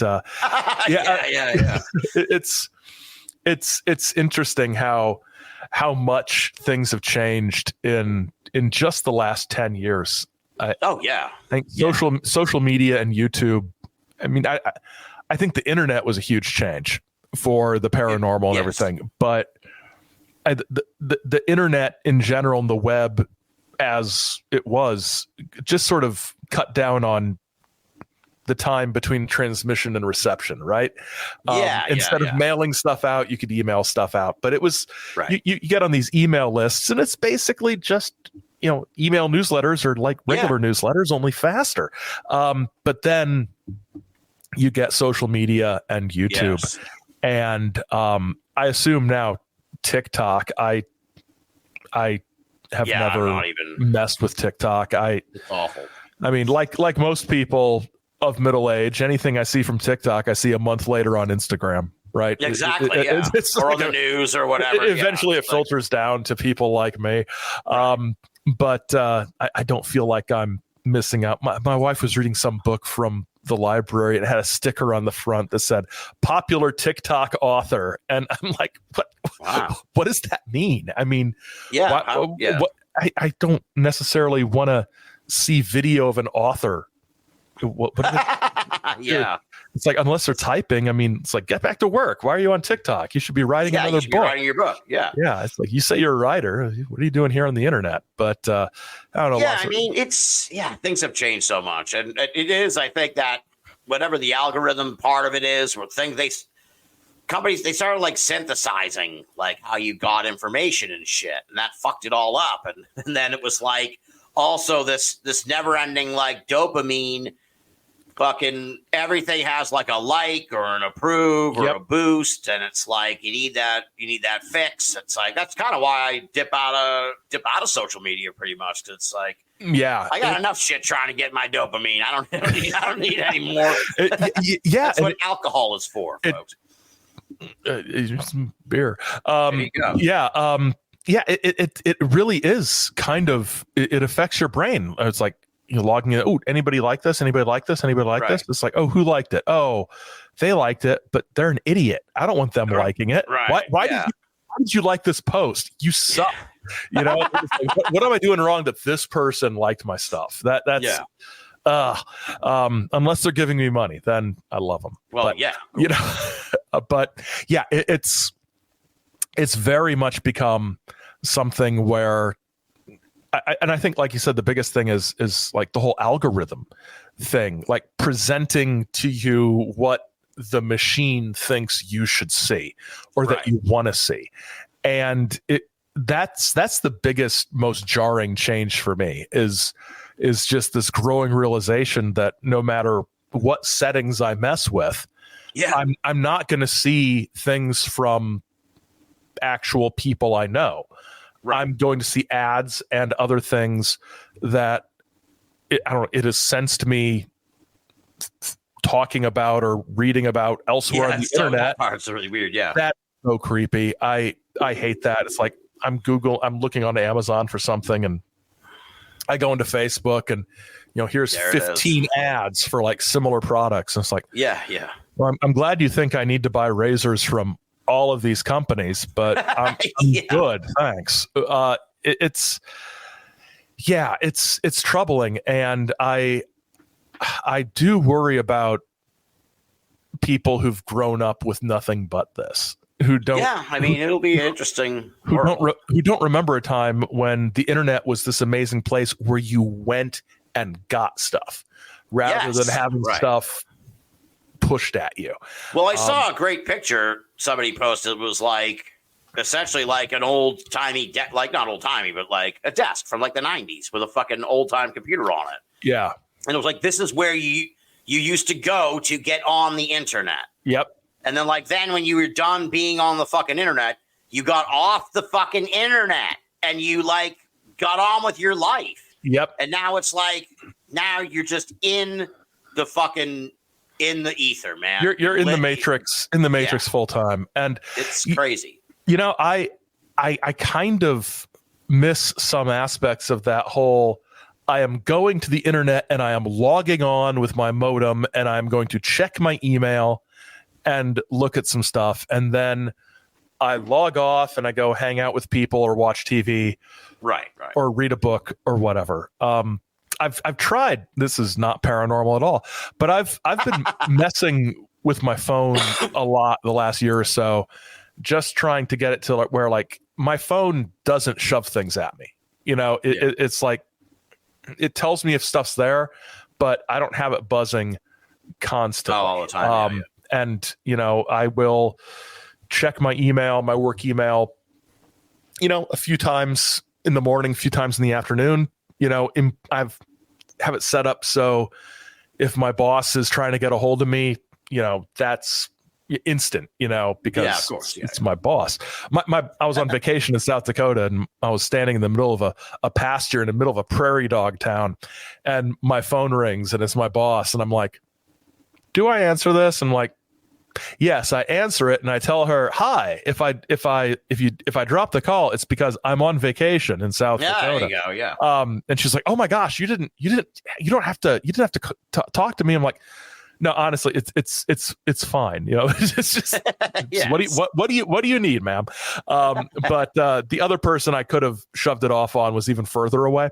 So I was like, okay, I'm in South Dakota. My other colleague is in like London or something. Okay, I will take the call. But that's also amazing is getting calls anywhere.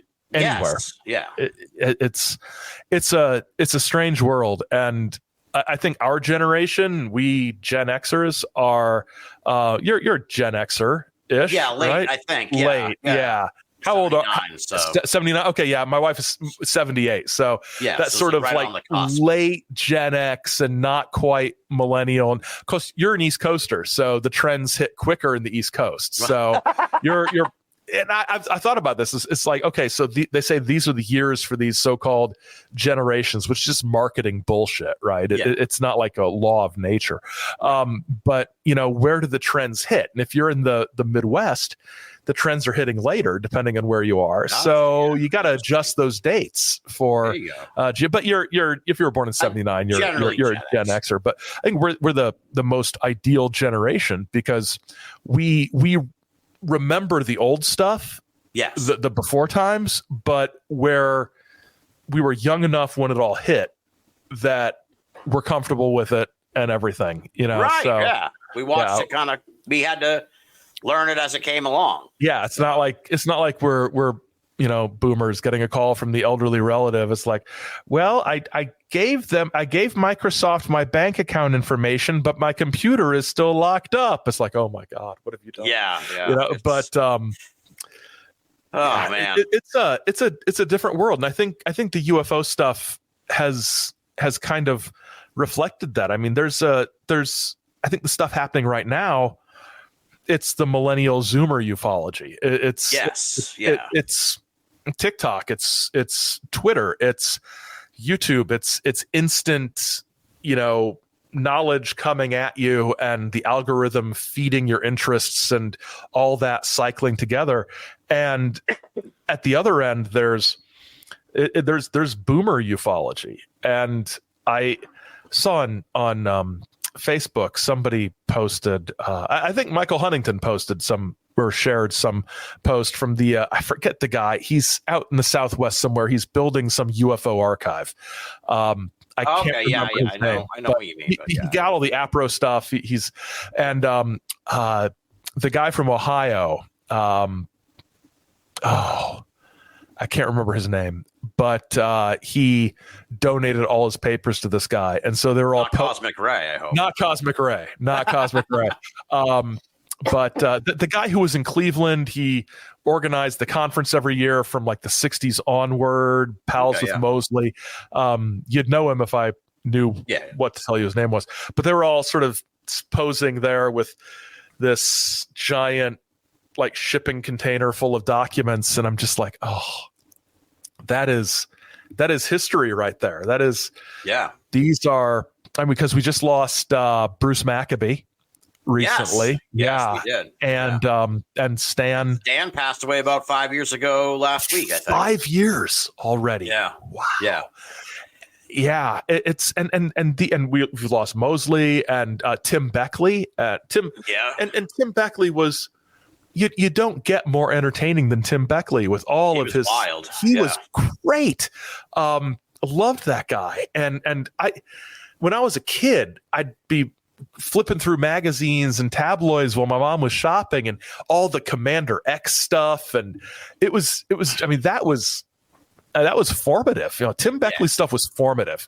And those guys are gone. And a lot of the, I guess the Gen Xer crowd, I mean, I don't think there's that, it doesn't feel like.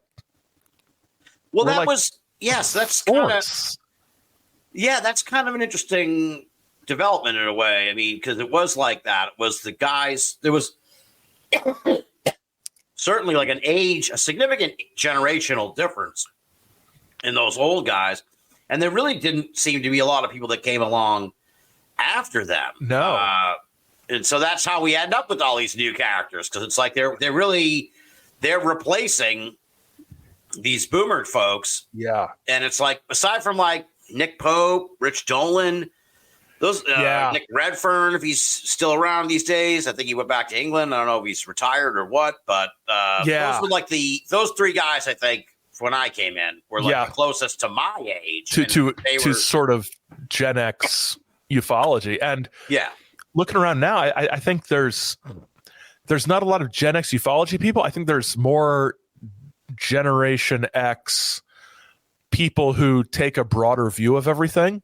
Yes, you've got guys like us and Tenny, and Greg Bishop and Go Rightly, right? Sure. So, and Jack Brewer. I think they're honorary Gen Xers. I can't look at Go Rightly and think, oh, what a boomer. No, he's far too cool. I have no idea. Jack Brewer is mysterious to me. I don't know. I couldn't even venture to guess how old Jack is. Honestly. I don't think that's a real picture of him. His little Twitter thing. I don't think that's him. I think he went to that website where it generates an AI. It makes a fake person. Yeah, I think that's what it. I don't think Jack Brewer exists. I think Jack Brewer is some sort of like he's like five guys who have this identity they use to disseminate their research. Because no human could be running that many FOIA requests at one time. And Erica Lukes is in on it. She's like the handler of this team. Yeah, she manages the operation. The team that is Jack Brewer. Right. But Jack's gonna know Jack Brewer is just an actor. Jack's gonna hear this and have us killed, isn't he? Because we know his secret. Here's my theory. I think Go Rightly is one of the people on the team who is Jack Brewer. I think they're one of the same. Maybe you and I are part of that team as well. We're all we could be. You never know. I don't work hard enough to be part of Team Brewer, man. That guy's indefatigable. He really is. Really is. I'm a huge Jack fan. Oh my gosh, his book Wayward Sons about NICAP, the origins of NICAP and the CIA connections. I'm reading this thing and I'm like, I need to make a fucking flow chart. I need a visual because I cannot keep these names straight. I don't know how he wrote this thing as coherently as he did, because I'm reading this like this is like reading one of those medieval histories with all the kings and the knights and the nobles and everything, and where I can't keep them all straight. But man, it's impressive. I can't.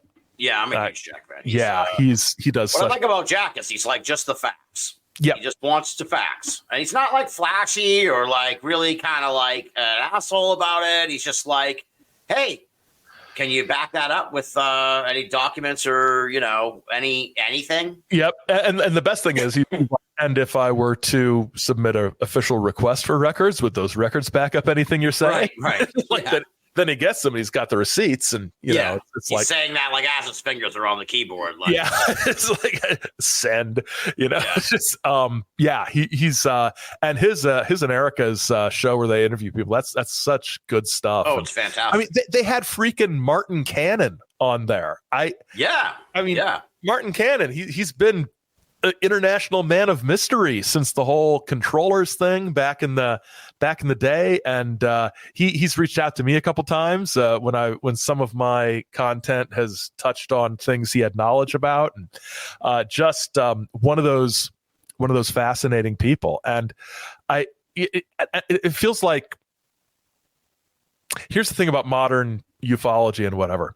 Yeah, the really fascinating people aren't the people you're going to see on Twitter and at the conferences. The really fascinating people are the people who are like behind the scenes doing interesting things, or who did really cool stuff like 20 years ago and now are like coming out and saying, yeah, well, you know, this guy did this and this guy's dead, so I can say this now. That's the fun stuff. That's the stuff that interests me. Because I think just about anything on the UAP scene that comes out now is just somebody's bullshit procurement agenda, you know. So, yeah, it's just fucking boring, dude. It's just boring. It's like we see the same things. I don't know if you saw the headline like this week earlier, but it was like Harvard scientists suggest novel new idea with aliens, crypto-terrestrials, and like this guy, like fucking headline, you know, all over the place. And it's like, and I actually pulled up the paper, and they do cite like how this all has a backstory in ufology and shit, but it was just like, this is not novel, dude. I don't give just because Harvard says it. Like, like Mac Tony said it like over a decade ago. Yeah. And he got it from a whole bunch of people. Like, he was standing on the shoulders of giants. And even he didn't think it was necessarily the truth. He just thought it was an interesting thought experiment, right? Right. And so he's just sort of like developing these ideas. And now it's like, well, blah, blah, blah. Harvard said this. It's like, well, yeah, well, a guy from Harvard read some books, you know, which is fine. That's what they do. But just the way the sort of clickbait headlines go, and I don't think, like some people say, I don't think it was necessarily a vindication for Mac Tony's. I mean, because it didn't prove anything. It just meant that his ideas had reached up to Harvard, and which is great. Mac Tony's was a great guy. I enjoyed the conversations I had with him. Was he ever on? He was on your show, right? Yep, he was on Binnall America for a two-parter, and he was, I think it was like shortly before he died, maybe a year or so. So it was like he would have been someone who would have been on all the time. It was kind of one of those. Yeah. Oh man, you know. Yeah, it's and I just it's because he and I when Paul Kimball had me not had me that maybe Paul Kimball. He's the Canadian filmmaker. Stan Friedman's nephew. I was gonna say he had me write that, which makes it sound like I work for him. But he asked me to write an intro to his first volume of the Tony's writings that he published. And as I sort of put that together, I realized that Mac and I very, very similar backgrounds. Our age, we were about the same age, came from similar sized towns, went to similar sized colleges. Very, very sort of he's the sort of guy who like the more you talk to him or read his stuff and learn about it, it's like, oh, if he and I would have been in the same town, we totally would have been hanging out. But it's God, how long's he been gone? Oh God, 15 years, I bet. Yeah, 15. At least. If Stan died 5 years ago, then I'm remembering I was in my last house. It must be at least 12, 13, 14 years ago. Oh yeah. Because this was like I know what point where I was in my life, and it was like before a job that came before another, like it was like 3 jobs ago. Yeah. And I've been at this current job for a long time. So it was a long time ago. Yeah. It's that one really shook shook everybody up. Like that was it like did, he was so young and it was so unexpected, and it was like that was like a drop your last moment when you heard that. October 2009, so it'll be 15 years. Yeah. Yeah. Because it was right after I moved into my last house. Yeah. We had just moved here. Yeah. To this town. Yeah. And because he was, so 15 years ago. So and he was, that one was scary because he was like 3 months older than me. Yeah. So around my age. Yeah. So yeah, that was, and then I've known other people who've died similarly suddenly. It's one of those things. This feels like, weird. I mean, I don't know if it's like, I don't know if it's this field or if it's just like that's life. Like if you're a plumber, it turns out like a lot of plumbers die all the time or something. You know the other people I know who died from weird congenital heart things in their sleep in their mid-30s, nothing to do with this field at all. It's just there are things that there's no reason for doctors to detect until it happens, and then it's like, well, hey,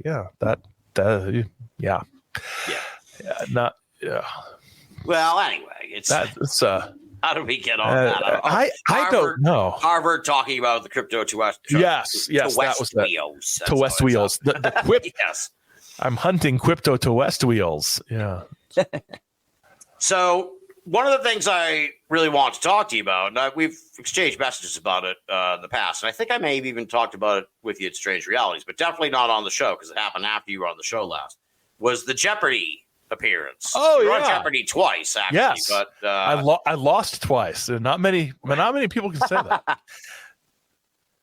Well, what was that experience like? I guess because you're a lifelong Jeopardy fan. You said you've been trying to get on for a long time. I've been trying to get on it for probably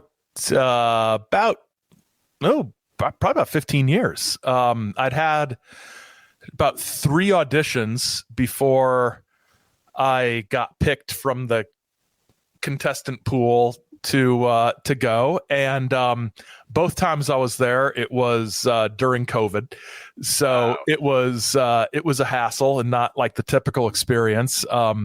We had to have like the COVID tests before we leave, and then tests on site, and the N95 masks all the time. It was, and you're there all day, so that was kind of a hassle.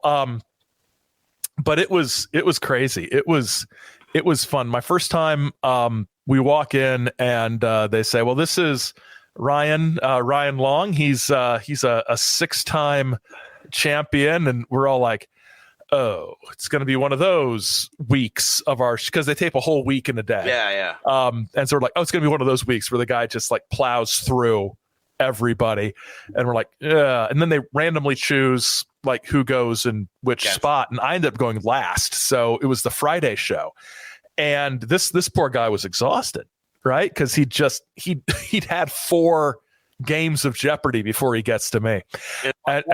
In one day. Wow. So because they taped 5 episodes in a day, and I was number 5, and I got lucky with a lot of stuff as far as as far as categories go. Yeah, it was stuff that really sort of spoke to my interests, and I was ahead of him actually going into Final Jeopardy, and then it was a sports question, and I didn't bet anything, and on Reddit, on the Jeopardy Reddit, they all like tore me apart for not betting any. He should have bet everything. It's like my thinking was, I'm not going to get a sports question. I just like the odds of getting a sports question are very, very low. Yeah. So if I bet nothing, I'm guaranteed second place, which means I'll win enough money to at least pay for my plane ticket. Right. Because they don't pay to fly you out. They don't pay for anything. What a racket. If they bring you back, they'll pay for your flight and the hotel. But in this case, no. I mean, so I needed that second place money, which I got. But I did well enough that they brought me back for they started this second chance tournament thing. Yes. With a bunch of people who, came close or whatever. And that was fun. But it was very clear that I was in a pool of a bunch of really, really good players. So I came in third that second time, but the woman who beat me went on to win that whole thing, the whole chunk of that tournament. So, so that was good. But the worst thing I could do was second guess myself and go for like and overthink stuff. That was the one that sticks in my mind was, the Roman goddess of the hunt. And in my brain, I was like, oh, it's Diana. But I was like, Diana's too obvious. I better say Artemis, which is like, is it Diana or Artemis? Because they're the same thing. And I picked the wrong one. And there was just a bunch of stuff like that. But it was fun. That's good. And like everybody says, the worst, the tricky part is like the buzzer, the sort you of were telling me that clicker that you have to do. And during the commercial breaks, they would come out and tell you if like you were ringing in too early or too late. They would because they want a good competitive game. They don't want a blowout. Yeah, they don't want a bunch of people who are like, I can't where the fucking button is. Yeah. Because I think I would be like that at first. Like I would be like, I keep fucking it up. Like I'd be like, I don't know if I'm doing this right. Yeah, they did a lot of practice with us before the actual taping, which was nice. One of the things that I thought was really cool about it was just. Oh, actually, my favorite thing was the fact that the studio was freezing. It was cold, and I'm never cold, but I was wearing a sweater, and I was like, I didn't wear a suit because I was like, a suit's going to be wrinkled. If I pack a suit and bring it, it's going to be a mess. But I'll just bring some sweaters, and they can like steam them in the wardrobe room. That's fine. But it was freezing, so it was very comfortable. But that second time, everybody was talking about like their note cards and their binders and all their notes and their studying. And I'm sitting here thinking, I didn't do anything. I mean, I looked up a list of the longest rivers because I thought that might come in handy. But that was like the only, because I was like, what are you going to do? Just read Wikipedia? Yeah. Because I mean, I got here based on nothing but was in my brain and doing well in the auditions by talking about myself, which is the biggest thing. Because, you can have like people who know things, but they want somebody who comes across well on TV. Yeah. And because it's Jeopardy, you can be a complete dork on TV. It's not like Family Feud where you have to be cool, right? Because Steve fucking Harvey, Steve right? Harvey, yeah. I mean, come on. It's he's our third greatest game show host behind Bob Barker and Alex Trebek, right? It's a national treasure, tied with Richard Dawson. But yeah, I didn't study at all, and in the audition, I think what actually worked in my favor was that we do a mock like talk about yourself segment, and the person before me said, well, I'm a college instructor, but I only teach like freshmen, so they don't really want to be there, so it's kind of boring. And I was next, and I said, I'm a community college instructor, and I teach introductory classes like the previous person. And then I talked up how great it is to help students overcome barriers to education. And I was like, it's like, I'm going to make an effort not to sound like I'm too good for my job, like the previous person did. So it's like, I'm glad I didn't go first. I was able to sort of counter program what other people were doing. But it was a lot of fun. When I was there for the Second Chance tournament, they paid for everything, so that's even better. Really cool. And I had to miss class and everything. Like the college was really cool about it because they an employee's on Jeopardy. What are they going to do? And you have to keep it otherwise you have to keep it super secret. Yeah. I remember when you were on Jeopardy, like you just told us one day. Yeah. I was like, hey, this week I'm on Jeopardy, guys. It's I taped it like back in September or whatever. We were like, what the fuck? Yeah, because I remember like Greg Bishop was like, oh, you were in LA. We should have gotten together. It's like I wish we could have, but I could not say anything. You're on embargo. Yeah. But that second night it was a fun group of people, just like a really cool. And that's the great thing about the contestants. Like both times, it's like we all just sort of hung out waiting to go up, and we were all just like so geeked to be on Jeopardy. Right. It wasn't like we were all like gunning for each other. We were all like, "This is awesome. Let's." Can you believe we're going to do Jeopardy? Go answer some trivia. Yeah.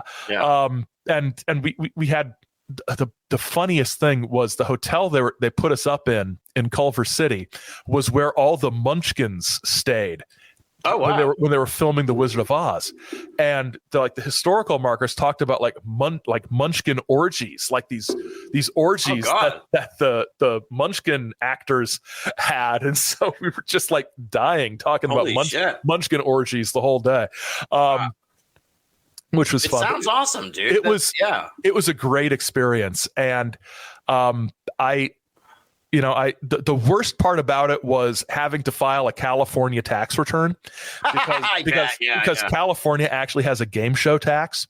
Oh wow, that makes sense. That's probably where they make. Yeah, because all the game shows are filmed out there, right? So, having to fill out a California tax return was really the only negative. But it was fun stuff. There was one aspect of your Jeopardy appearance. Two things. First, I was following along. I was really fascinated just by the level of super fandom.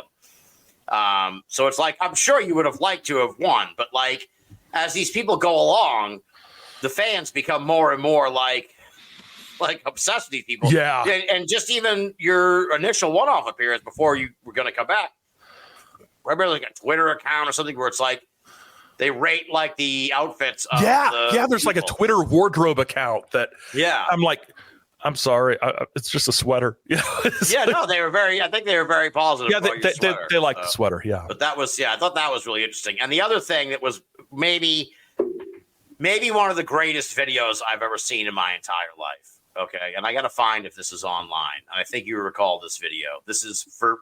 I don't think Aaron. We have no fucking idea why this happened. Okay, folks, but there is an Indian man in his car previewing Aaron's appearance on Jeopardy, reading the press release, and that's it. And it's the strangest video. It was bizarre. Yeah, it was bizarre. It was really, really weird. And it was like he's just in his car reading the press release about Aaron being on the show. Doesn't fucking know Aaron. Like there's no connection there. No. It was like I think he was in India. I'm pretty sure. But it was like because if you click on his other videos, there was like almost no other real connected videos either. That was the other weird. Yeah, I that was strange, and you found that. I didn't know anything about it, and you sent it to me. You're like, what the hell is this? I'm like, I don't know. That is troubling. Yeah, it was really, really weird. It was funny. If it's still online somewhere, if it's still on YouTube, we'll have to dig it up for this show. That was great stuff. I was able to use Ric Flair as my final Jeopardy answer because I had nothing. I know. And what's looking back, it's like, oh, it's one of those like you sort of kick yourself. Yeah, it's kind of like it wrong. Yeah. But it was like like this NFL star's production company is called Omaha something, and I was like, and it was Peyton Manning because the Omaha call, which I mean, I lived in Indianapolis during a lot of his time there. It's like I should have known that, but it just didn't. Right. And like other people were like, the first thing they thought was like somebody who played for Nebraska, right? And so they were like thinking like college football, right stuff. But Ryan Long, that's another thing about my first Ryan Long, the guy who's the champ. He was an Uber driver from Philadelphia. Sweetest guy ever, just a great guy. I was talking to him before the show, and like the first thing he says, where are you from? I told him I'm from near Flint, and he's like, we start talking about the water crisis. Like he was like concerned about that, and I was like, he's like, it sounds like a cliche, but he's the kind of person you want to lose to, right? If you're going to lose to somebody, he's not one of these one of these Jeopardy assholes. Yeah. Who's like, is like, Right. no, this is just a regular guy. Yeah. Regular guy who has more sports knowledge and movie knowledge and sports and movie stuff and that's what shut me out. If and the thing is, like, you're watching all of the filming before you go on, and like the show before my show, it's like I would have won because there are categories like the James Bond novels. You mean the ones I've been reading since I was in 6th grade? It's like, no, I know all of this stuff. Only bad thing about it was the day my episode aired, we were going to have a bunch of people over, but I had COVID. So oh God, yeah, I think I remember you. It's like me and my son both had COVID. It's like, okay, there's no party, but I had it on the DVR, so we had people over like a couple of weeks later, and my wife's friend, she's an incredible cookie decorator, and she brought these cookies that were decorated like the screens with Jeopardy categories, fake Jeopardy categories, like all about me. And it's like, oh, this is the best thing ever. But it was a great experience. Sounds like an amazing experience. It once in a lifetime sort of thing. Yeah, no, for sure. It's pretty awesome. Yeah. So what's next for you? That's how we always wrap up the show. What is next? Yeah, the last book came out about 2020. Yeah, 2021. Binnall of America. Yeah, 2021, 2050, something like that. I'm working on a project about the Detroit Flying Saucer Club. Oh, nice. From the 50s that may turn into something or it may not. Not a big project, just like a little thing for a thing. Got some magazines, some old UFO magazines that have tipped me off to a contactee I'd never heard of before. Nice. And I got some books by the guy, so that's coming up. So that's it. Just speaking in Wisconsin. And that's about it. A bit less than the breakneck pace of some previous years, but as an elderly senior citizen of 48 years old, I would rather just do what I'm doing. Just relax. Exactly. Yeah. No, I know the feeling, man. I know the feeling for sure. Yeah. Well, man, I love this. This was a fantastic conversation. So much fun. I kind of came in with like barely any notes and just immediately was like, all right, we're going, just kind of grew into what it was. Like at that point when I was like, all right, now we're just fucking now Katie bar the door. Let me just like scroll down the Rent's website for the people. Yeah. As good old JR would say, it turned into a Saturday night in Muskogee. Katie bar the door. It's a Pier 6 brawl. I can't thank you enough. It will not be 2 more years till you come to Binnall America. I gotta be more diligent about taking advantage of people who like me. So. Anytime you need to break the glass, man, it's fun. Oh man, it's been great. Have a great night and you too. Have an awesome summer and all that good stuff. I will. You too.